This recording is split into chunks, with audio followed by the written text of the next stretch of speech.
Hello, my friend. This is Sandy Boucher, Mishko Pognon Quain Edition Class Mungdo Dem, and welcome back to a day that changed everything, no matter what day you're thinking about. Now, I hope you're enjoying this course so far. I know I am really enjoying putting my seminar out in video form so that so many more people will be able to enjoy it from the comfort of their own home, because we're talking about some incredibly personal things here, and I love that you can do this and take this time and watch and rewatch again a video if you need be. Now, today we're looking at video 8. Can you believe it? Oh my God, we are more than halfway through this course now. We're still looking at the Mecca life strategy. The M was mental awareness, what's going on in your head. And today is actually the last video on the E, which is environmental awareness. What's going on in your world, in your family, in your circle of influence, if you want to go there, and how is it affecting you? And that's something we really need to focus on. But as always, before I do that, I did want to just say, holy molies, you're here. And I know I make a big deal out of that every video, and I know you probably think it's no big deal. Talk to people in my industry. We know, one, how much effort we put out there in trying to get you to believe in you, and two, how many people just don't put in the time to even just listen to the video. I know some of those exercises are challenging and hard, and maybe you're just not in the space to do them right now, and that's absolutely okay. But the fact that you're watching this video, the fact that right now in this moment you're saying, you know what, I'm important. My life journey is important. How I feel is important. That is so huge. And I celebrate that, because that is the kind of attitude that is going to take you from whatever challenge you're going through to that place, that life that you dream of. So welcome. I'm so thrilled that you're here. Now, before I say anything else, you know what I'm going to ask. What am I going to ask? What is it? What is it? How are you? I hope you screamed awesome at the screen. And again, like always, if you didn't, if you forgot, if you didn't have enough coffee this morning, then I want you to back this up and do it again and scream it, and get anyone else in the house to join you if you can. And if they look at you funny, too bad. You're awesome. It doesn't even matter. Now, last week was the quiz week. I got you to download the empowerment quiz, and I hope you took the time to go through it. Now, but in all honesty, the wording of that quiz, I got to rework that quiz. We've got a lot of $15 words happening there. My mom would not be happy with that quiz. And just in case I haven't explained it before, when I say $15 words, that's those big fancy words that we shouldn't assume that everyone understands. My mom insisted and was adamant with the idea that no matter how educated a person becomes, that they should always talk like they're talking to their grandma. My mom stressed that we don't have the right to make someone else feel stupid by using words that they don't understand. And for a lot of years, I was the person who felt stupid. I was totally intimidated by academics and their big $15 words, and I just felt like everyone else in the room understood but me. And it wasn't until I was a lot older, like late 40s even, when I realized not understanding a word that I've never heard before has nothing to do with my intelligence. It has everything to do with my experience. If I haven't heard it before, how could I possibly know what it means? If I've never read it, I've never seen the definition, how could I know? I'm not stupid. I just never experienced this before. So then I became a master of putting up my hand and saying, excuse me, that word you just used, do you mind explaining it? I've never heard that before. The funniest part, and what I didn't see coming, was there's a whole bunch of people out there using words that they can't explain to people. So keep that in mind. Do not be intimidated. It's just your experience, and now you're having the experience. Find out what it means and continue on. But as I mentioned, last week you downloaded that quiz, and hopefully you rated each statement on a scale of 1 to 5. 1, no, it definitely didn't apply to you. 10, absolutely, you were rocking it. Those statements are so incredibly important that I wanted to go over them with you in this video. I really wanted to make sure that you understood what I was asking and what you were answering. And here's your chance to really think about it, review it, and change your score if need be. So we're going to go through the quiz again, one at a time. I'm going to do it with you. And remember, this is not about beating yourself up. This is the start of an action plan. You need to know where you are so you can get to where you want to go. So this is not about, don't be embarrassed or whatever. If you're struggling in one area, well, now you know the area you need to focus on. That's a good thing. That's not a negative. Now, so the very first statement, and you know what, before I go through this, take a second. I'm going to pause this video or get you to pause this video so you can go get your quiz. I have a copy of mine right here. Make sure to go get yours so that we can go through this together. Okay, so if you need to, pause the video. Now, as I was saying, the very first one says, I have decision-making power of my own. Now, I know when I did this in live seminar, a lot of people wanted to score really low on this. No, I don't have decision-making power. And it's like, really? Did you decide what to wear today? Okay, that's one decision. Did you decide what to eat, whether for breakfast, for lunch? Are you going to decide what to eat tonight? Did you decide to go to work or not? Did you decide to get out of bed? Did you decide to shower? Did you decide to talk to the other people in your house or not? Maybe you decided not to. That's decision-making power. Often when people see that statement, they think, well, I can't do whatever job I want to. I can't be the prime minister of the country because they won't let me. That's true. Maybe you don't have that decision, the power to make that decision. But that doesn't mean you don't have decision-making power. Did you choose your partner? Did you choose to have children? And even if you didn't choose to create them, you chose to keep them, right? Did you choose where you live? Even if you're still in the same place where your parents lived, you chose to stay there. Do you see what I mean? So take a second to think through that again. How much decision-making power do you really have? And we're not talking about, do you make the decisions? If you wanted to, could you? How much power do you have, even if you never choose to use it? Okay? So do you see why this is important to review? Lots of things to consider in that tiny little statement. We're going deep on these things. The next one, I have them written behind the screen again. Can you tell? I'm just looking off into the distance. No, I am paying attention to you.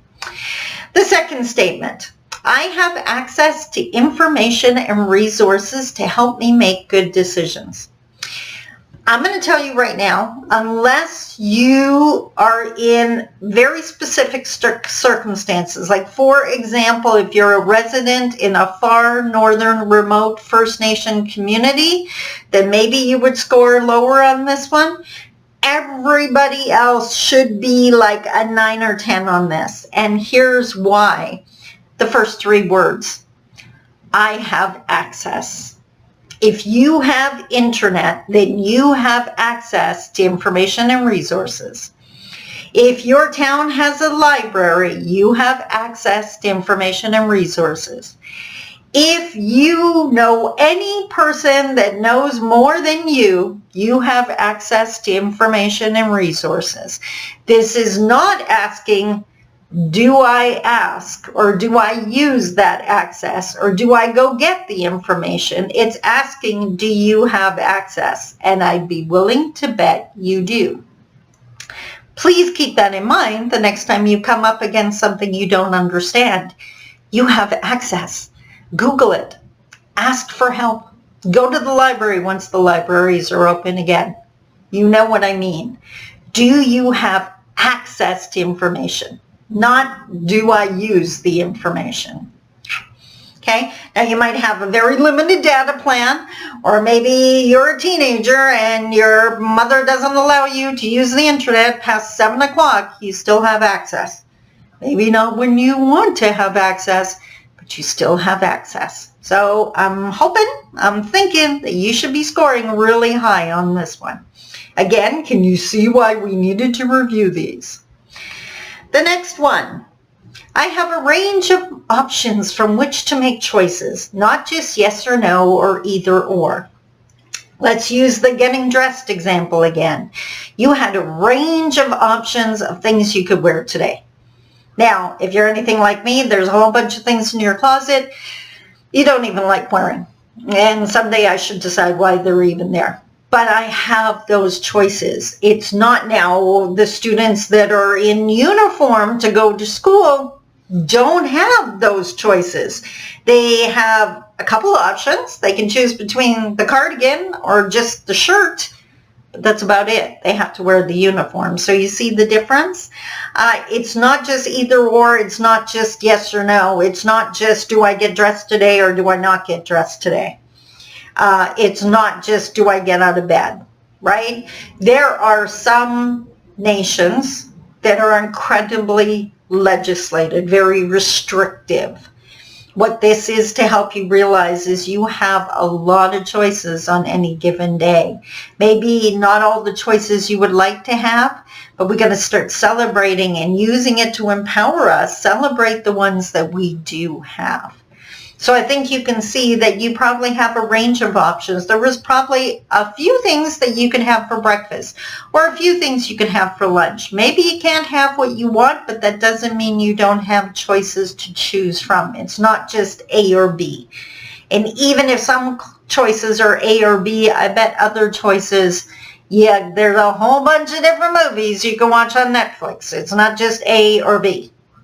Right? Do you see my point? You can go on YouTube. There's 5 million videos you can watch. It's not just A or B. So again, you have a range of options. My guess, unless you've got some really restrictive circumstances going on, you're going to score high on this one as well. So maybe you're more empowered than you thought you were before you started this quiz. I think that was my point. Okay, next one. Now this one, I don't know what you're going to score. This one is, I exercise assertiveness in collective decision making. So let's break that down. Let's look at collective decision making first. That means whenever a group of you guys get together to make a decision. The group might be you and your partner deciding what to have for dinner. It might be you and your partner deciding what to watch on TV or watch on Netflix.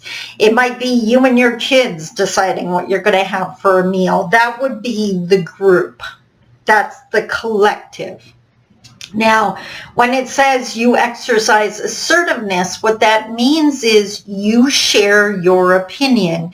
You don't just ask them what they want and never say anything. You share what you want as well. You don't do it aggressively. You're not the bully and forcing them to listen to you.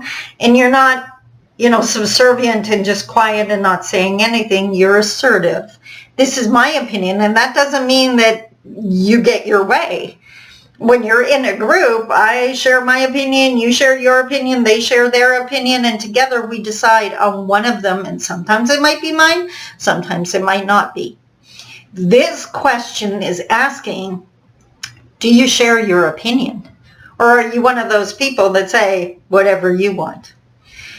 The point is, if you're one of those people that always say whatever you want, for one, I'd be willing to bet sometimes that makes you feel very disempowered, like you don't have a say, and you just did it to yourself.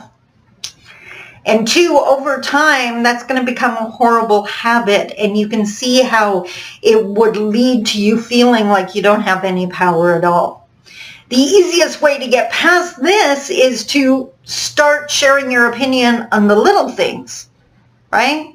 Like, let's have soup for dinner. What kind of soup do you want? Well, I was thinking chicken noodle. Well, I want a tomato. Okay, we can have tomato. Just because you agreed with them doesn't mean you did share your opinion. That's the important part. That's the habit I want you to get into, being assertive and using your voice. The more you use your voice, the more empowered you're going to be. You don't need to lord it over everyone. You don't need to be the bully, but share your voice. So score that one, whichever way works for you. The next one. Again, I hope you score high on this one, but I don't know you. So that you know you. You have the power. You're the expert on you. I feel positive about my ability to make change. So the important part here is, if you chose to, could you make change? If you chose to leave wherever you're living now and move somewhere else, could you? If you really wanted to, could you do that? If you chose to go back to school, could you do that? If you chose to learn something new, cook something new, learn how to make something, do you think you could do it? If you feel positive that you could make a change, if you decided to, then you should be scoring high on this. This is assuming that you've chosen to make the change. I'm not talking about someone forcing you to change. But you feel positive about your ability. If you wanted to make a change, you could. And I mean really want to, because there's all those people out there. I'm an ex-smoker, so I can say this. There's all those people out there that say, I really want to quit smoking, but it's really hard. You don't really want to quit yet. When you really want to quit, you'll do it. Ask any mom who has ever done anything or stood up for a kid. Right? If your child is threatened, I've watched moms pretty much move mountains, and I'm pretty sure it's the same for dads too. If you decided you wanted to, do you believe you have the ability to make change? That's how you should score that statement. The next one. Again, do you have the ability? This one's, I have the ability to learn skills to improve my personal or group power. What does that mean by that? Well, I think we know what personal power is. The more skills you have, the more abilities you have, the more doors that open, right? Group power, if you have more skills and you're a member of a family, you have your partner and your children to support. If you have more skills, you have more career options, which means that group is going to benefit. The power of the group increases. If you're an employee and you add skills, well, then the skills of that office just increased because you're there. That's how you increase the group power. So again, this is not talking about, do you have a ton of skills? This is, if you decided you wanted to learn new skills, that you have the ability to do that. Do you have the ability to read and learn something new? Do you have the ability to ask questions? Do you have the ability to observe and learn from someone showing you? I hope you're scoring high on this one, because I believe you do have the ability. You're on video 8 of this course. That tells me you're learning a lot of new stuff. So I hope you scored high. The next one, what number are we on? Oh, number 7. I have the ability to change others' perceptions by democratic means. My mom, I can hear my mom screaming over the $15 words in this one, so let's break it down. Changing other people's perceptions means changing their opinion. By democratic means you didn't force them to. You were able to talk to them and help them change their opinion. You were able to talk your partner into watching the movie you wanted. And by the way, if you've ever talked to your partner into doing anything, then you have this ability and you should be scoring a 10. If you've ever convinced your kid that they should be going to bed, if you've ever convinced your kid to brush their teeth because it's a good idea, that's what I mean. You're changing someone's perception through democratic means. And democratic means just means that you didn't force them to do it. You used your ability, your persuasion, your gift of gab to change their mind. So I'd be willing to bet, you probably should score high on this one as well. Now, this next one, I don't know. I'm hoping that you're leaning to the higher end of the scale. This one is, I am involved in a growth process. Every single empowered person I know believes they're on a journey, believes that they're growing, believes that they're learning. It's not, I need to know everything right now, but I know more than I did 10 years ago. If you believe you're on a growth process, whether you're adding to your wisdom, adding to your skills, or both, it doesn't matter. If you believe you're involved in a growth process, then you should be scoring high on this one. Now, two more. I see change as never ending, and I often initiate it. So I know for me, now some people hate change, or so they say they do. I don't really understand that. Didn't ever really understand that, because everything is changing. That's kind of like saying I hate breathing, because I'm changing. By the end of this video, I'm older than I was at the beginning of this video. The season's changing, the weather's changing, the temperature's changing. Change is going on all the time. I think what they mean by that is they don't like new changes, right? Things that come up unexpectedly. But for people that are involved in that growth process, I love change. What I don't like is boredom. I don't like the same old, same old. Now, some things, I like living in the same place. I love how comfy my bed is, and I'd rather be home than anywhere else. Those things I don't want to change. But I love that I meet new people every single day. And I love that I never know who's going to email or who's going to call. And it's like Christmas morning. They're like gifts coming out of nowhere. So those are the kind of changes I mean. I love change. It means that I'm growing and learning new things. And the second part is I often initiate it, which means I make the change. I choose to take a course like you did with taking this course. I choose to read a new book. So the fact that you're taking this course means you initiated change. Maybe you should be scoring high on this one. Last but not least, and this is the kicker, right? This is the big one. I feel in control of my life. I'm going to stress the word my. Not in control of your kids' lives, not controlling what your partner does, not controlling what the government does, not controlling what leadership in your community, town, city, whatever is doing. You. You control your life.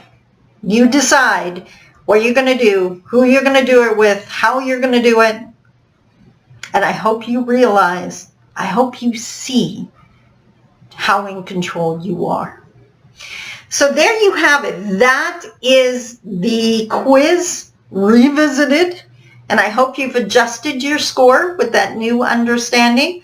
Wasn't that awesome? I think it was awesome. And by the way, how are you? Yes. You are awesome. As always during this course, and if I haven't stressed this already, I'm going to do it right now. You can email me at any time if you have a question, and I will happily explain it to you. Whether it's I will respond an email back to you, I will shoot a video to explain it to you, or even if you prefer, I can give you a call, or we can do Facebook Messenger, or whatever the case may be. But if you have a question, do not worry about it. Reach out. I am happy to help. I am here to help because remember, I believe in you. And I hope this quiz really helped you to believe in you too. Until next time, I love you. Talk to you soon. Bye-bye.